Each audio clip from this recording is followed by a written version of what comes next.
Miami Vice. It's been said, I've seen it written, that Miami was kind of a character of that show. Is that something you had in the forefront of your creative, direction of the pilot? Well, Miami was very much a character in the show, and interestingly enough, the city sort of adopted the character that we created for the city. Yeah. We took the colors from the hotels in South Beach, the Art Deco hotels, and the colors that they had used, the tertiary colors, and used that as a palette for the show. And then the city, it was so interesting, began to actually embrace the image that was created for it on television. So it became kind of a marriage between show and city, but very much that notion of this beach city, this southern tip city that was the gateway to Latin America, to Central and South America, and so many cultures that would come through. But a great setting for a show like that, and a great opportunity for a director to take advantage of that, image-wise. Michael Mann is no pushover. How was it working with him on the pilot? Well, Michael is a man of strong opinions and a point of view, but Michael really wasn't around when I was doing the pilot. He was not in Miami for most of the time. I was down there with the production team shooting the pilot. He certainly had his own ideas about the show, and I think had worked with Tony here in Los Angeles, and I think ultimately there was a power struggle there as well. But when I was shooting it and creating this stuff, I was really on my own in Miami as a director, trying to bring the kind of cinema to the show that I felt it should have, and try to bring the kind of music to the show that the original idea had, but it just hadn't been executed in the script. So choosing Cyndi Lauper songs and using Phil Collins and bringing these ideas to film, I sort of was having a good time down there.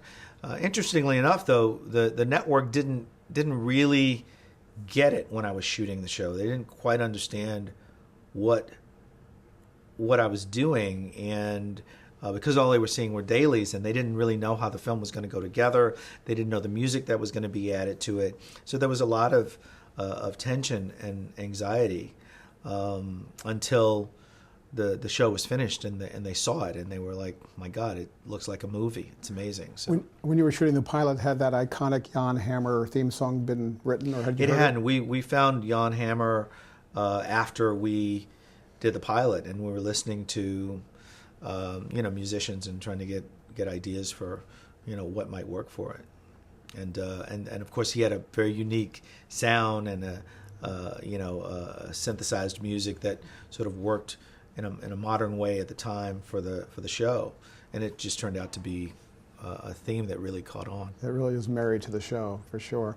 Tell me about your experience working with Edward James for Almost as Lieutenant Castillo. Well, I didn't work with Edward James Olmos because he wasn't in the pilot. Oh, okay. He came in later, okay.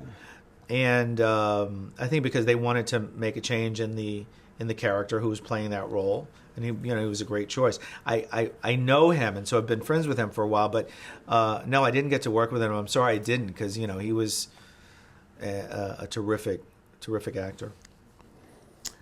You've been called the Prince of Pilots. What do you think of that? And well, I'm very proud of my record as a director of pilots, and I had a long run where I had done whatever, I don't know, I had done at one point 12 or 13 pilots that had all gone to series, and so that's quite an experience to have, and I liked doing pilots, and as I'm fond of saying, I sort of used television as a laboratory. I always thought we should be very experimental in television, the opposite of what some people do. I think this is the time to experiment and try things filmically and elevate television beyond what people, certainly for a period of time, were seeing on television, which is a very safe approach to doing things that would challenge the audience cinematically, with composition, with light, with music, with sound. So I loved doing different pilots and different stories with different characters. I think it's changed now. I think television now is as exciting, and frankly, in many cases, more exciting than a lot of film. But that's an outgrowth, I think, of the work that we were doing at that time, where we were starting to really push the boundaries. And cable has allowed the doors to be blown off. But I think that's where it began. In 1986, you directed a TV movie called Under the Influence. Mm-hmm. Did it present to you the same satisfaction and creation that doing pilots had done before, in that it was an original a movie? It did. I mean, that was one sort of pure example of me being able to do what I was saying, because it was not a pilot, it was a TV movie, but a movie in that sense. A one-off story, not intended to go on to series, with a very serious subject matter. You know, I was working with some very, talented actors. And Keanu Reeves, I think, was in this for his first, or may have been his very first, but certainly among his first American roles here in the States. I think he'd come from Canada. Andy Griffith was in it. I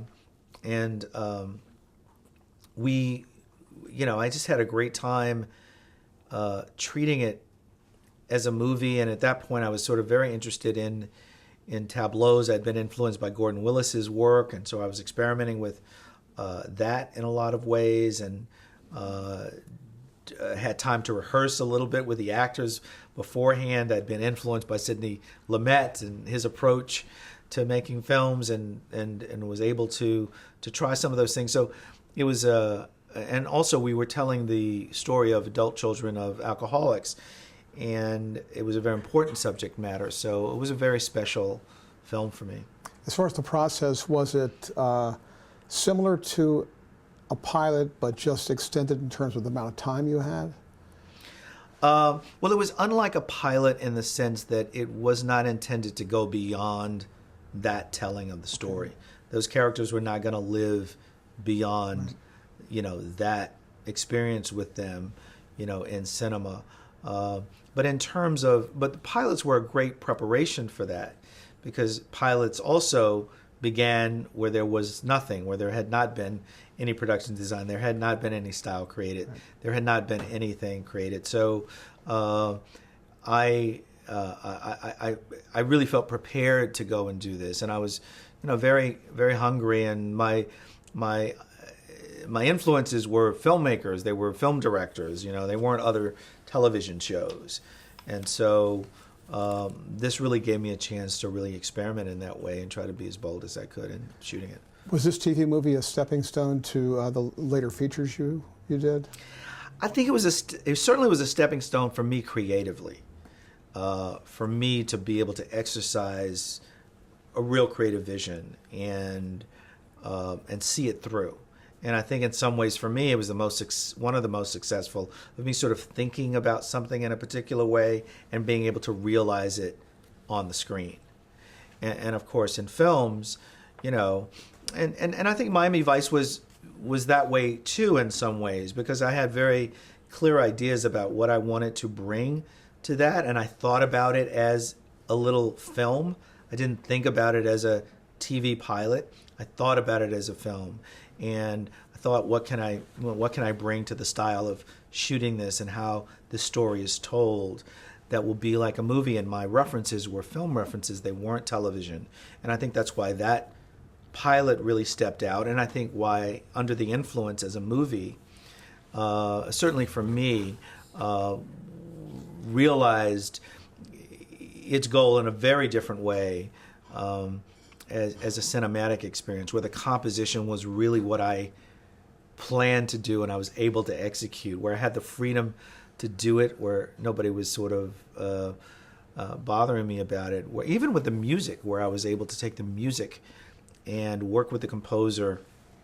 We had a very heavy piano score, and I was influenced by some of the Windham Hill recordings at that time, and we were able to give that feeling to it, very spare feeling. So many ways very different and very gratifying. Also in '86, you directed a three-part miniseries called A Year in the Life. And how did that differ, a miniseries, to a TV movie and to an episodic TV show? Well, with A Year in the Life, which is a very special piece of work in my career, I was reunited with my old friends Josh Brand and John Falsey, who had written this miniseries, a 6-hour miniseries, and they had wanted me to direct it. And I said, well, I'll direct 2 hours, because I couldn't imagine at that point directing 6 hours of a miniseries, and somebody else can do the rest. And then I think I agreed to do 4 hours, and then it came to me in the last one. Somebody else was in the last 6, and they said, well, we can't schedule it, and we can't turn it over to somebody else. If you're going to do 4 and somebody else will do the last 2, you got to do all 6 hours. And so happily, I wound up doing all 6 hours of it. But it was an incredible experience with a wonderful cast of actors. Richard Kiley heading that cast, and Sarah Jessica Parker in the cast, and we just had really talented people who made it a joy to do. And working with my friends who had done such a great job on the script. I mean, they had really written a terrific script, and in their style, it was just this really rich slice of life, a year in the life of an American family, where there was birth and there was death and there was disappointment and there was joy and there was, there were struggles between siblings and there was the loss of a parent. I mean, the things that people go through, but in the way they write, those things become so resonant. And I felt, again, my job was to really bring those things to life, to try to do justice to what they had written. And sometimes their writing is very subtle, and my notions cinematically were sometimes a little stronger, a little more forceful. And so the marriage of those things often worked really well. A very simple idea with sort of a bold cinematic stroke is a great marriage. And so, I loved doing it. It was a great experience. And that miniseries won an Emmy. It did. It won an Emmy for best miniseries that year. Richly deserved, I think. And then went on to become a regular series on television. The pilot of which you directed the pilot of. Yeah, well, the miniseries sort of served as the pilot, because after the miniseries, they just picked it up for 13. But you directed the first episode of the episodic series? I didn't know. I never went and did any of those regular episodes, just the 6 hours that won the Emmy that year. Okay. How did that feel to be associated with this Emmy-winning miniseries? It felt incredible. I mean, I was really happy for my friends, for Josh and John. I was really proud of the work that I had done and the work that the actors had done in that show. Again, we had actors that were somewhat well known, or other people who weren't known at all, and it had just been such an amazing company. Probably one of the best experiences I've had working with actors in my career. And all of us feeling like we're in service of something that was really true and honest and rich and just human in simple ways. And what I was surprised by was that so many people embraced it. I mean, I was surprised that something so simple could have such a... I remember having an agent of mine at the time who was like a big Miami Vice fan, which is one end of the spectrum. And him coming to me saying, I would never think that he would be, because he was living the high life and sort of out every Friday night and on the weekends and had a house in the hills and all this stuff.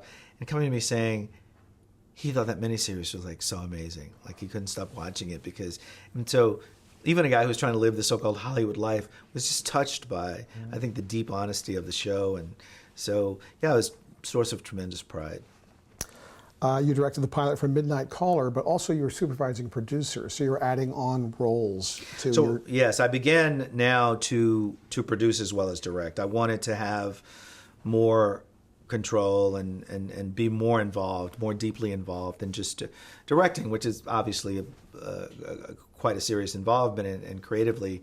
quite a big job. But that show as well was just another opportunity to play with style and try to we say as directors we like to beat the page, which is to take something that we might think is good and make it even better by what we add to it.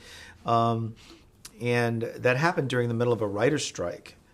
And so it was very difficult because there were changes that we were trying to get done, right before the strike hit. And we shot it up in San Francisco, which was just a wonderful place to work. And I think at that point, I was sort of feeling very confident as a director. I had done a lot of different things, and I think that show allowed me a chance to bring a lot of filmic ideas to it. I used to say that show I felt was it was sold in the first few minutes of the show. It was a pilot, and once again it starts with very little dialogue. It's just film and action and suspense and tension, and you watch it and you're sort of hooked from the beginning, and then it's sort of our job not to lose you. But pilots don't always do that, but when they can do that, it's a real asset.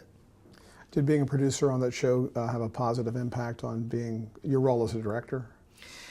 It just meant that, there are certain battles maybe I wouldn't have to fight as hard as a producer on the show. It just makes it a little bit easier. You feel like you're much more in partnership with the producers than otherwise, which is a great situation to be in. With Equal Justice, you were also co-creator and executive producer, writer. You directed the pilot. You're kind of all in. Right. So what did that mean to you, and how did that happen to get to that position where you could have that much impact on a show? Well, Equal Justice has its own place in my career, in my heart, because it is a show that I co-created, and it's from an idea that I had, and I went out and found writers to work with. I had come to a place in my career where I had been a very successful director, and so ABC wanted to do a deal with me to produce and create and have my own show.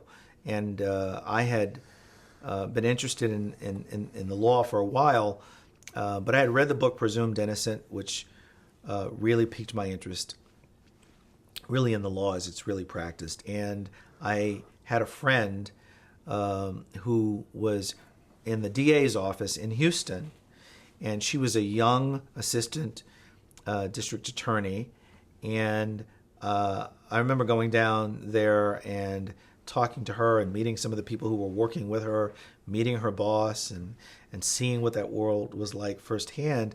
And I thought I really want to do a show about this. This fascinates me, this world. And so I came back and worked with Chris Knopf and David Simons to create the show. And we were really lucky. I thought we had a really terrific cast on that show. And Joe Morton and Cotter Smith, Jane Kaczmarek was in the show. Sarah Jessica Parker, once again, I gave her her first adult role in A Year in the Life. But now she joined me on that show as well, playing a young DA. Deborah Ferrantino, Barry Miller was in the show. So, and Joe Morton. If I didn't say that, I think maybe I did. But we had just a terrific cast. And so we were able to really examine the world of a DA's office, I think, in a pretty realistic, up close way. The disappointment was that show never got a great and fair shot on the network. It was a mid-season show, which just continued to grow. And then we got booted off the fall season the next year. We didn't come back in the fall. We came back as a mid-season show again, which was just a disservice to the show. So the audience had to sort of drop and try to pick up. And then when we came back on the air, I think it was in the middle of the first Gulf War. So a lot of distractions, but the show had a tremendous following, and I think we were able to do some really great episodes and just do something that I had created and I was executive producing. So for me, it was a wonderful experience because I really got to oversee all of the ideas and execute all the ideas that I had, not just filmically as a director, but creatively as a writer and creator as well. Was pitching the show difficult, or was it fairly smooth?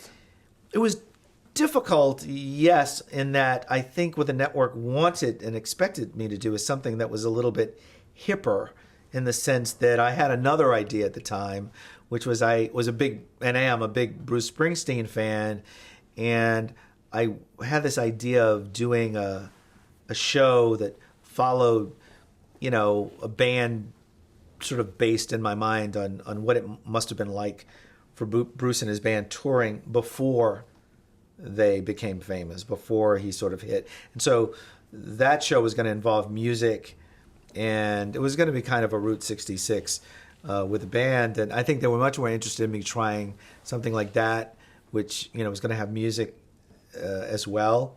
And we wrote both scripts, but this is the project that came in first and best, and they allowed me to do it. So, it was great. It was great that I got to do it. I struggled a little bit with some of the casting, in that I remember Joe Morton came in to read for a minister that was in the pilot in a guest role, and he asked could he read and he read, but he said, could I read for this other character, like the lead character in the pilot, which was at that time was a guy named Corelli. The character's name was Corelli, and I said, well, okay, so I don't remember if he read that day or came back to read, but he read the role, and he was really good. And as time went on, I thought he really is the best person for the role. And he was the only black actor who had read the role, and he had asked, and we'd read these other actors. And so when I went to the network, and we were bringing the cast that we wanted, and you always bring 2 or 3 candidates for each role, they weren't anxious to cast a black actor in that role, and they really weren't anxious to cast a black actor in the lead, and what they thought was the primary lead. Cotter Smith was playing the other role, and I remember we had discussions about them saying, well, could you switch the roles? What do you think? And I was saying, no, I think Joe is best for this role, and Cotter is best for this role, and so they had to get past a point of uncomfortableness, I think, about it in their own corporate minds. And to their credit, they did. They said, okay, look, this is what you want to do. Let's go with how you feel about the cast. Of course, we made the pilot. They loved the pilot. They thought that Joe was fantastic. And they called me up after they saw the pilot, and they said, you were right. We won't ever question you again about this kind of thing. So it was a real, for me, kind of a landmark moment in casting. I think Shonda Rhimes had a similar situation, not exactly the same, but I know when she tells the story of casting Kerry Washington in Scandal, which is based on a real life black character, but I think the network hadn't seen it that way. We still have to deal with those preconceptions or those ideas about what a lead actor is. No matter how many times that wall is broken down, you still sort of come up against it. But that was my experience with it. And as I say, luckily, it turned out great for the show, and the network stood by good casting. Okay. Let's stop camera. One of the episodes of Equal Justice was called Without Prejudice, kind of an important episode. It echoed something that was happening in the news at that time. Can you tell me about that episode? Is this the episode where there was a shooting in a store? Yeah. Korean in the episode. A Korean immigrant kills a black man in what he claims is self-defense. Yeah. And well, in that episode, we were taking something from the news that had happened in Los Angeles, where a young black girl had been shot by a Korean store owner, by a woman, I think, who accused her of stealing something from the store, of shoplifting. And so, in fact, it's interesting. I just heard a report about that same incident about a month ago as I was driving to work on the radio. They were doing some update on it and talking about where that woman is now. And but there were so many cultural differences and such distrust, I think, in the community, where a lot of Koreans had taken over businesses in the black community, gas stations and stores and so many things, that they were, just immigrants starting their own businesses. But still, there was this cultural difference of people trying to figure out how to be comfortable with each other. And that was a tragic event that happened. And I thought we would take a look at it, not try to mirror the story in real life and do exactly that story, but look at what the prejudices on both sides looked like. The perception of guilt or innocence would look like, depending on what community you came from, and how they might both not line up directly with the actual facts of a case. And that's the kind of thing that Equal Justice allowed me to do. And I would get reactions from black people who thought, "Oh my God, why would you even why wouldn't you do a story where it was cut and dried and where that store owner was in the wrong 100%?" And and I think on the other side the same sort of reaction. But that's the kind of reaction I think we wanted, where it wasn't absolutely comfortable for anybody, where we really were asking questions. Were issues of race something you wanted to address in the series as a whole? Not specifically. I mean, although I did address race issues. I mean, in the pilot, we addressed the main case was a case about police brutality, and the victim was a black citizen. So we did address those, but we addressed many different kinds of cases, and we did try to look at the logo of the show was Equal Justice with a crack in the middle, and it was because we didn't. Some people, I remember getting letters of people saying, "Well, there's no equal justice. Why are you calling your show Equal Justice?" I mean, they were. I said, "Well, I don't know if I responded, but I would think didn't you look at the way it's written? Because the whole idea of the show is that the justice isn't equal absolutely in this country. In many cases, it's very unequal, depending on your socioeconomic status, depending on your race, depending on the neighborhood that you live in. So we wanted to look at that up close and up front, and that's why I did the show. But I also wanted to look at, but not just from a racial basis, just how does the law work? It fascinates me. When does money influence something? When do the restrictions within the law influence something? When are you at a disadvantage because your lawyer's bad and the other lawyer is good, even though you might be innocent? I mean, all of these things that weigh in, the jury pool. So it was an opportunity really to look at all aspects of jurisprudence in the country. Equal Justice aired in 1990 and 91. You were maybe the only black showrunner at the time. Were you aware of that? Did you have feelings about that? I wasn't. I'm sure I must have been vaguely aware. I wasn't really focusing on it. Yeah. But I was aware certainly that there were very few, if any, others. But I didn't sort of walk around with that as a badge or a burden. I knew I wanted to just do a good job, and I knew I was in a unique position. I felt I had come to it very naturally through the progression of my career, so I was comfortable with it, although it was a very much, again, a learning curve, because it was a new position to be in now. I was sort of in the position of all those people that I had worked with before, of Stephen Bochco, of Bruce Paltrow, of the guys that I had worked for. And so I'm sorry, it's just some fly or something. But anyway, I was in the position of the people that I worked for before, and I took it very seriously, and I wanted to, want to do a good job. Sorry, guys. All right, Okay. Are you good? Okay. You rolling? Yeah, we're rolling.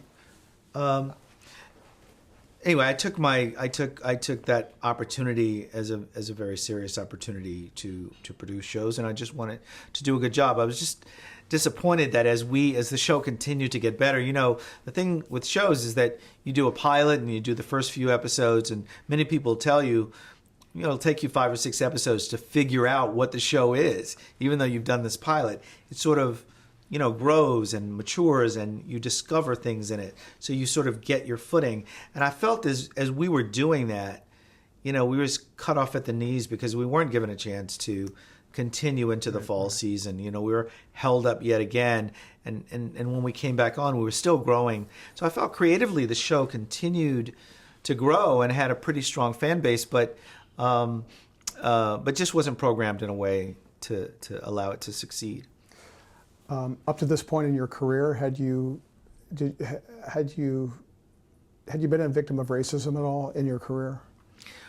I think it's almost impossible that any person of color could be in the business during that time, and maybe even now, and not be a victim of racism on some level. I remember when I did Call to Glory, I was told that the writer didn't think I was a good choice for it. Now, I'd never met the writer, but because I was black and the characters in it were white. It was a white mother and a white father and their kids. And now they were in Texas, which, as it happens, was where I'm from. And the writer might have been from New York or Wisconsin or wherever. And I might have known those characters better than he did. I'm sure but he didn't think, well, I can't write them, or maybe he was Jewish or maybe he wasn't. And although I think he might have been, and they weren't, so the same strictures that he applied to me weren't ones that he applied to himself. Of course, I did direct it, and it was a successful pilot, and did a good job. So and there were times my agent told me where people didn't want to meet me on a show. I remember one instance because the star of the show, who was white, didn't want to work with a black director. So those things don't get published. People don't talk about them a lot out loud, Nobody wants to admit it in public, but that happens, or it happened certainly to me. I told you earlier, I think there was a prejudice in the beginning on the part of some people on The White Shadow in the beginning, but it was abated because they saw the work I did, at least in the people who spoke to me, and maybe there was some age prejudice as well, because I was very young and those guys were older guys. I remember when I worked on Fame, the gaffer was really rude and disrespectful. I mean, he never said anything racially to me.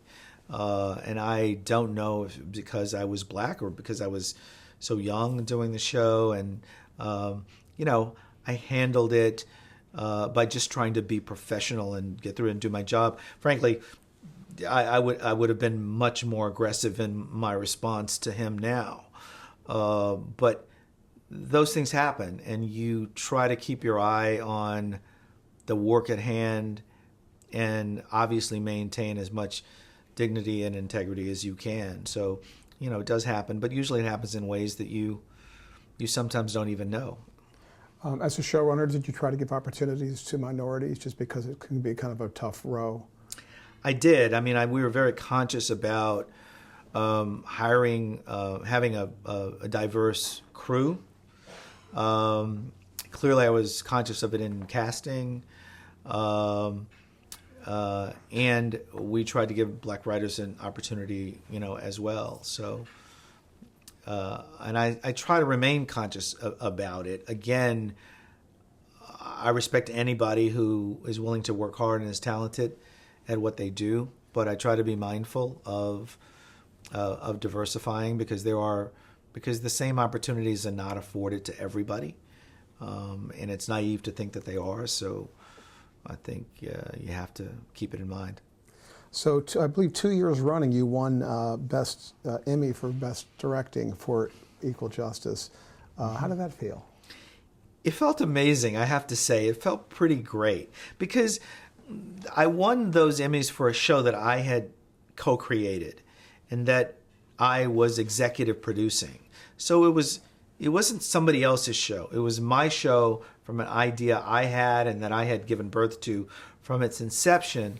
And so it was incredibly gratifying to win directing Emmys for, a show that was born of me and that I had been, obviously so close to and had such love for. And a show that was struggling because I felt like, when I won that second Emmy, the show had been canceled already. And that was painful. So I felt like the second Emmy was a validation, not only to me, but to the writers and the actors who had worked on the show. And so it was a source of tremendous pride. Under One Roof, a family drama, but a black cast led by James Earl Jones. Was that a tough show to get on the air? It was a tough show to get on the air, and it was a tougher show to keep on the air because, I don't think this, again, I was working at CBS. Jeff Sagansky was the head of the network then, and I think wasn't aggressive about trying to help us stay on.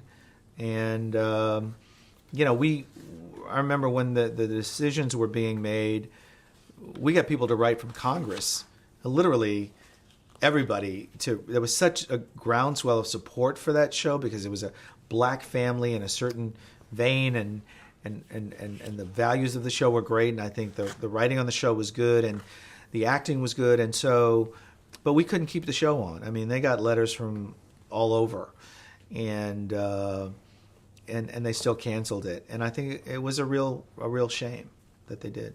Do you think portrayals of African American families on television has changed since that show was on the air? Of black families or black? Yeah, black TV families. I don't know that we see black TV families in dramatic situations so much. We see them mostly comedies. Have seen them in comedies. Yeah. I think even though Scandal is this sort of wonderful guilty pleasure, this sort of political pot boiler that Shonda Rhimes keeps spinning to our enjoyment every week. The casting of Kerry Washington in that show, I think, is fantastic, and I think it's in some ways very groundbreaking. I think the work that Shonda Rhimes did in casting Grey's Anatomy was, groundbreaking, and not groundbreaking that we never had black actors play those roles before, but to have black actors be part of the mix of people and just be characters separate from race, whether it's Asian or black or whatever, or Latino, and have them just be part of a friendship or part of your colleagues who have, love affairs or professional crises. I mean, those things, I think those things are groundbreaking because of how we're treated in those situations, that we're dealt with as just equal human beings. I think that's great. But we see it all too little. I'd like to see it more. There's more attention now, I think, to Latino characters. At least people say there's more attention. They want there to be more attention because we realize what a big part of the population they are, and I'd like to see more of that. So it's always hard to measure how things are changing because the change never seems to stick. We sort of do something we all think is great, and then you look a few years later, and then there's nobody on television. I mean, I think last year the record or whatever the publication of the stats of the number of black people and other minorities in major roles was greatly diminished.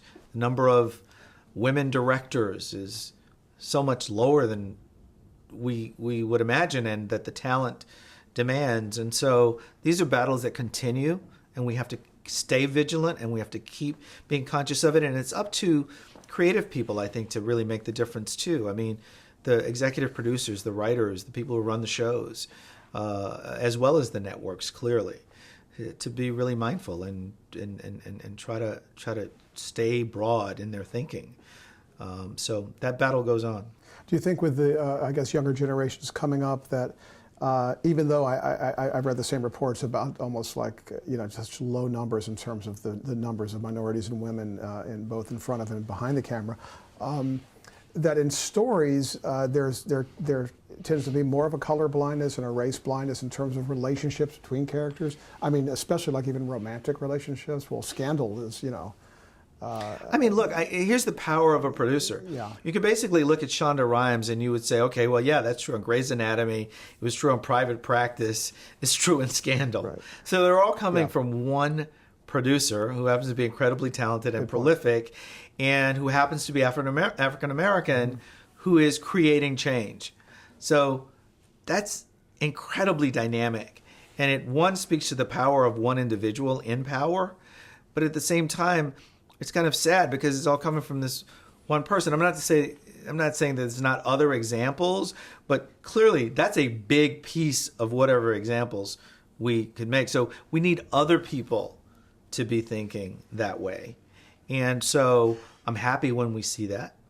I would hope that everybody's happy when we see that because it feels like the culture and the country have moved on. Television has always been behind the culture. It's very rarely led the culture. It's always playing catch up, and I think we continue to play catch up in television with where the culture is. I mean, where young people are and the lives they really lead and the friends they have and the things that they do. We're just catching up because we're being safer. Cable's helped that a little bit because you're not playing to you don't have to play to such a broad audience, but we've got a lot of work to do. You won your third Emmy for Don King, Only in America, and that's a TV movie that you were executive producer of. Mm-hmm. How did that come about, and how did that feel on a sports-oriented movie? Well, yeah, I'm also incredibly proud of that too for other reasons. I mean, I knew the people at HBO. They came to me and said, "Look, we want to do a movie about him. We don't have anything in place. We bought this one book, and would you come in and produce this and put it together with us?" And there was no script or anything. And I actually had a friend, Carrie Salem, who's gone on to be a very successful writer, but at that time was, an unknown writer who had written a pilot with me, and he had done one thing with my friend Josh Brand, but he was by no means, established. And so I worked with him on an idea, an approach for the show. And he had a very strong notion about how he would do it. We went into HBO and said, pitch it to them, talk to them about, how you see writing this, and they were blown away.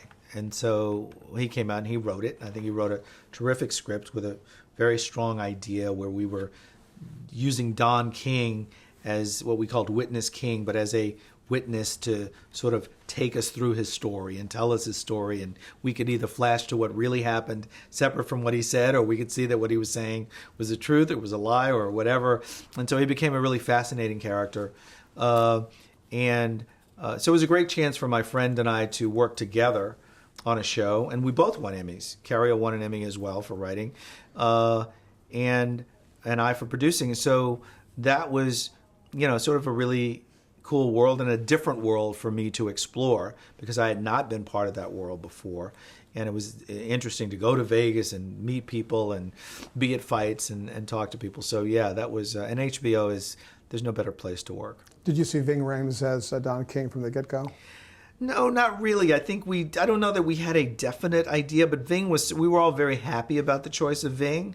I think he exceeded our expectations in his performance and, sort of famously won the Golden Globe Award and then gave it away to Jack Nicholson. But he did a terrific job in the role. And you were in the position of, did you choose the director for that? I did with HBO. Okay. But, it was something that, honestly, they wanted me to direct. And because I was producing another production in Canada at the same time, I felt I couldn't, be the producer on both things. And and direct this at the same time. So we brought somebody else in, and and I worked closely with him. But I think the key to that movie was the concept of the script that made it so great. And then you also produced, or executive produced, Ali, an American Hero for Fox a few years later. Was that a natural progression to go from to another sports-oriented movie?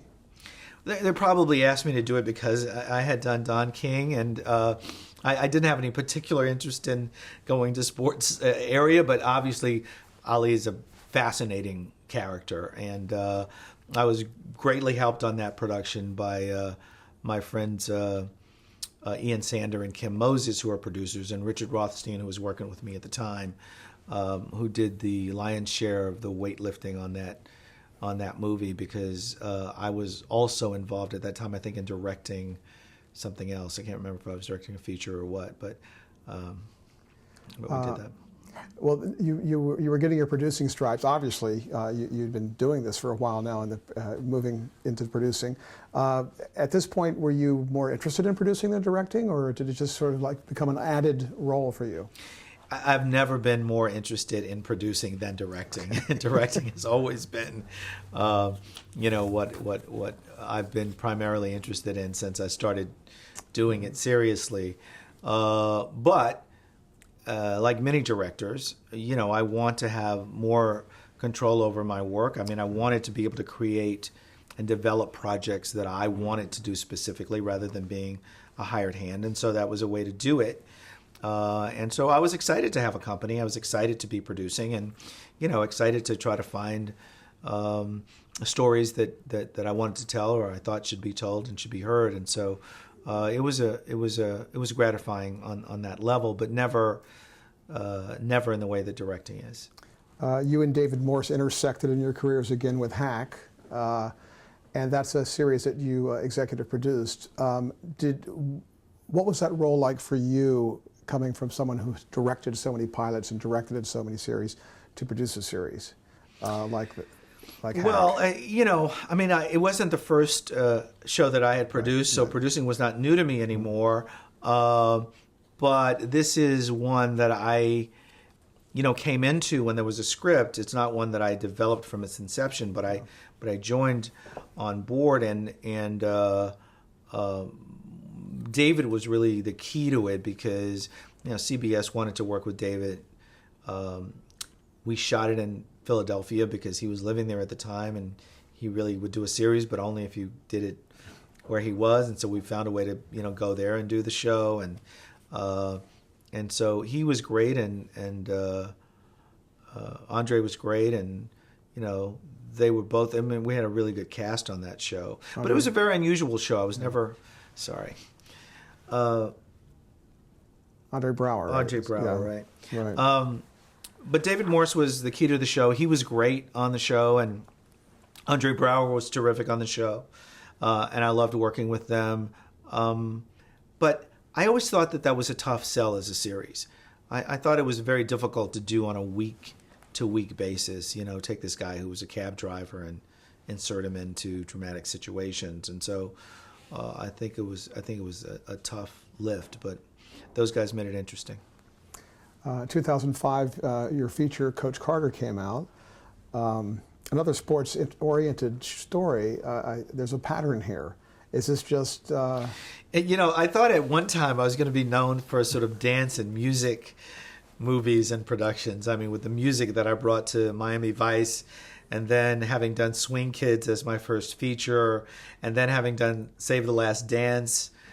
And now it seems that, yes, I did Coach Carter, and you've reminded me that I produced these sports programs, and I just finished another sports movie that, maybe people would think I'm more interested in sports. I have no specific interest in doing sports movies. It's just happened that these stories have come up that, I felt were worth telling, mostly because of the message beyond the sports message that was involved in the stories that I've gotten involved in. So no, it's not because I specifically was looking for them or have any particular affinity for that. I don't. I just sort of enjoy a good story, and is the ones I've found. Coach Carter was a basketball coach. Yes. Anything you brought from White Shadow that helped you in directing this film?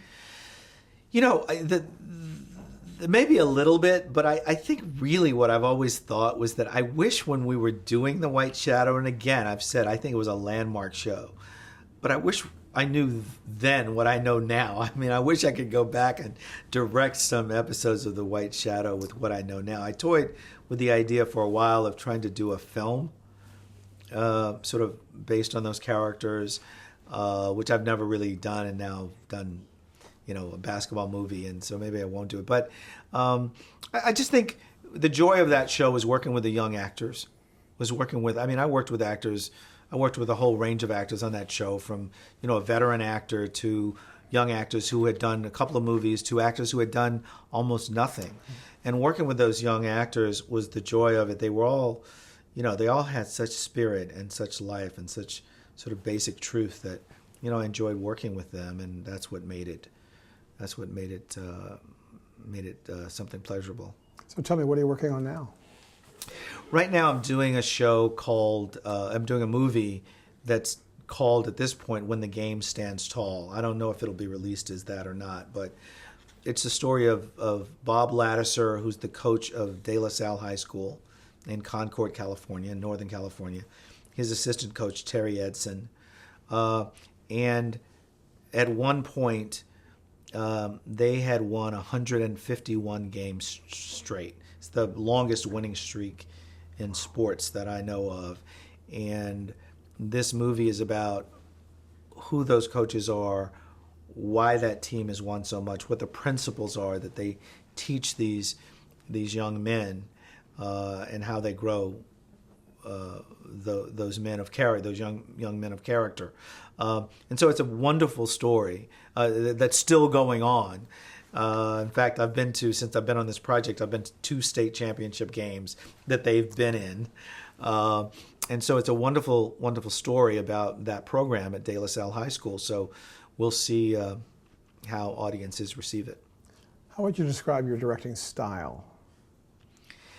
Well, you know, I mean, it's an eclectic style, really. I try to fit the style to the story, but I am interested in visual storytelling. I mean, I'm certainly interested in acting and performance, but I'm interested very much in how can I enhance that story by the filmic choices I make, by the choices of composition or light or use of sound or editing technique. So it changes from, you know, the style I employed and started on Miami Vice is very different from the style that I used in the TV movie Under the Influence, or the style that, you know, I used in Coach Carter. So it changes.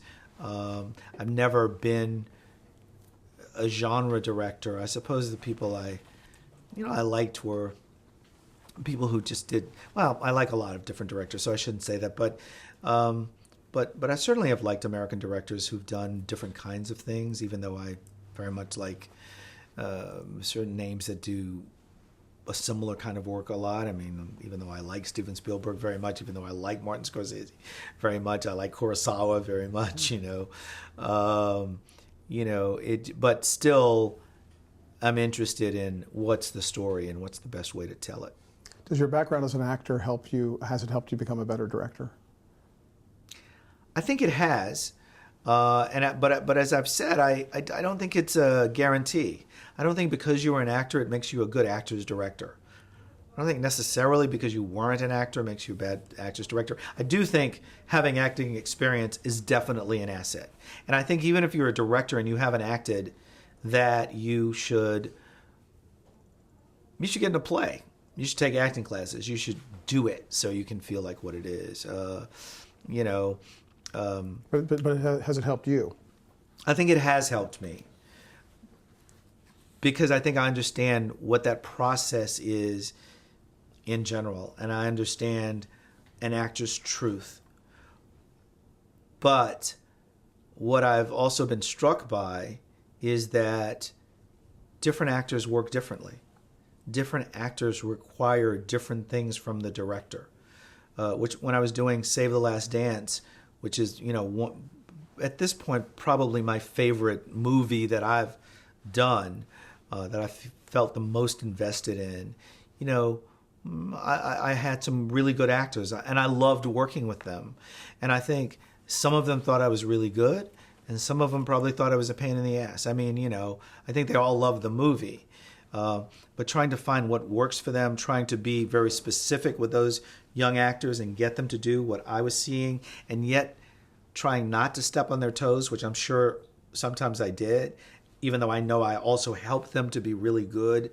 Trying to find that balance, is a difficult thing to do. Happily I worked with Kerry Washington in that movie. It was one of her first jobs, and she was amazing, and that was a great collaborative experience. So I think it's invaluable having been an actor, but it's not a guarantee. You're still learning, and every time you go to work with an actor or a non-actor, sometimes you're trying to find what's going to help that actor be the best that he or she can be. And I think that's what, I've learned and I've taken from that. What advice would you give to someone who's just starting out as a TV director?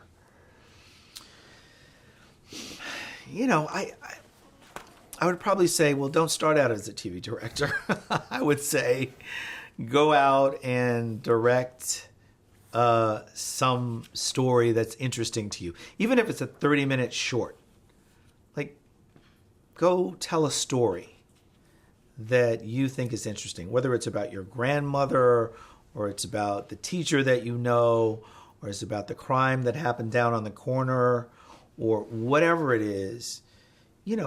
Go try to tell that story on film. And now it's so easy to do because it's easy to have cameras and everybody can have one and you don't need the best equipment. Go and see if you can tell a compelling, interesting story that keeps the audience's attention, and hopefully has something to say, some point of view that's yours. Go and try to do that before you try to fit into somebody else's. I used to say directing episodic television is like jumping on a moving freight train and trying to, without hurting yourself, and trying to jump off as well without getting killed, and taking that short ride because it's just continually going. Now, that's not to say that if somebody had an opportunity to direct an episode of television, as I did, I wouldn't say by all means take the opportunity. We're directors. We have to take the shots where we can get them. But I really do think it's worth it to try to find that original voice and just figure out how you tell a story. What's been the highlight of your career so far? Well, I think, I probably said this over the course of the interview, and many highlights. I think in terms of television, Miami Vice is a highlight because of what I think I brought to television stylistically, what I introduced to the medium and was able to do with music and images. I think A Year in the Life, which I think was just, a great miniseries with rich writing and acting, which are the first tools that we're trying to use and we try to get under our fingernails as directors before all the other things that are fun. I think in terms of film, Save the Last Dance is the special favorite for me of my work because I think it's something that I had a very clear sense of what I wanted to do with it and was able to make that story be something that was rich and touched a lot of different people and gave me great joy with the use of music and character and story. And so I'm very proud of that as among other things, but that's something that's very special to me. Let me ask you this last question. What do you think your legacy is so far in this business? Oh, I have no idea what my legacy is. I suppose someone may or may not write at some point what my legacy is. I mean, I certainly hope that through the broad swath of my work that people will be able to look back at my work and say he did a number of different things very well, and that there was a certain amount of integrity and truth to the work that he did, as well as stylistic innovations that he brought to television in his time. So I hope that those things are said, and I hope that they're true. Thank you, Thomas Carter. Thank you. Pleasure.